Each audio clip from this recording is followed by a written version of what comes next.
Hey there, Mary Farias here with 5 minutes is better than nothing of self-development. We're studying my book, How to Study Napoleon Hill's Think and Grow Rich. We're on chapter 6, right at the end. I'm going to finish it today. Page 144 in my book. The story of practically every great fortune starts with the day when a creator of ideas and a seller of ideas got together and worked in harmony. Carnegie surrounded himself with men who could do all that he could not do.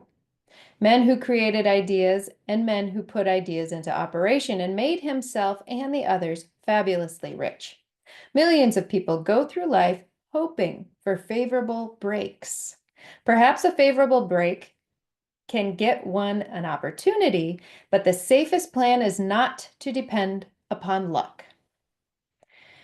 It was a favorable break that gave me the biggest opportunity of my life, but 25 years of determined effort had to be devoted to that opportunity before it became an asset. The break consisted of my good fortune in meeting and gaining the cooperation of Andrew Carnegie.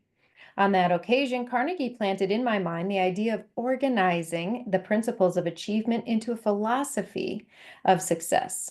Thousands of people have profited by the discoveries made in the 25 years of research, and several fortunes have been accumulated through the application of the philosophy. The beginning was simple. It was an idea, which anyone might have developed. The favorable break came through Carnegie. But what about determination, definiteness of purpose, and the desire to attain the goal? And the persistent effort of 25 years. It was no ordinary desire that survived disappointment, discouragement, temporary defeat, criticism, and the constant reminding of waste of time. It was a burning desire, an obsession. When the idea was first planted in my mind by Mr. Carnegie, it was coaxed, nursed, and enticed to remain alive. Gradually, the idea became a giant under its own power, and it coaxed, nursed, and drove me. Ideas are like that. First, you give life and action and guidance to ideas. Then they take on power of their own and sweep aside all opposition. Ideas are intangible forces, but they have more power than the physical brains that gave birth to them.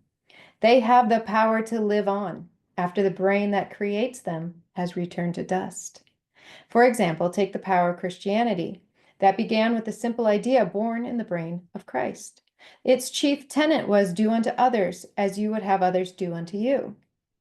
Christ has gone back to the source from whence he came, but his idea goes marching on.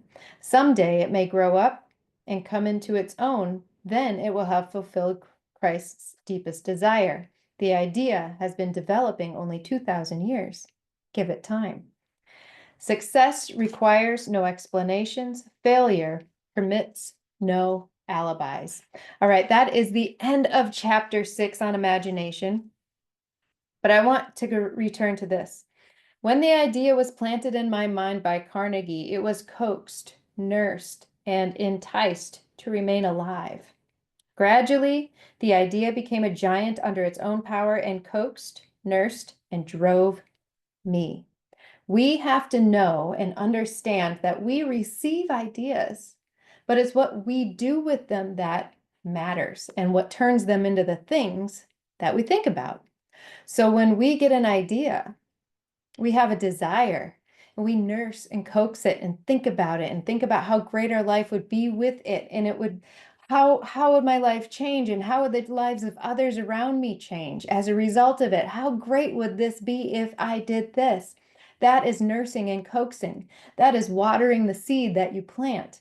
That is nourishing it with the sunlight of growth, right? We need to do that with our ideas. And once we put in that effort, in that work up front, our ideas begin to drive us and they begin to be the thing that we just do. But we have to get them to that point. Ideas are fleeting if we don't hang on to them and nurture them. So really think about that as you move through this.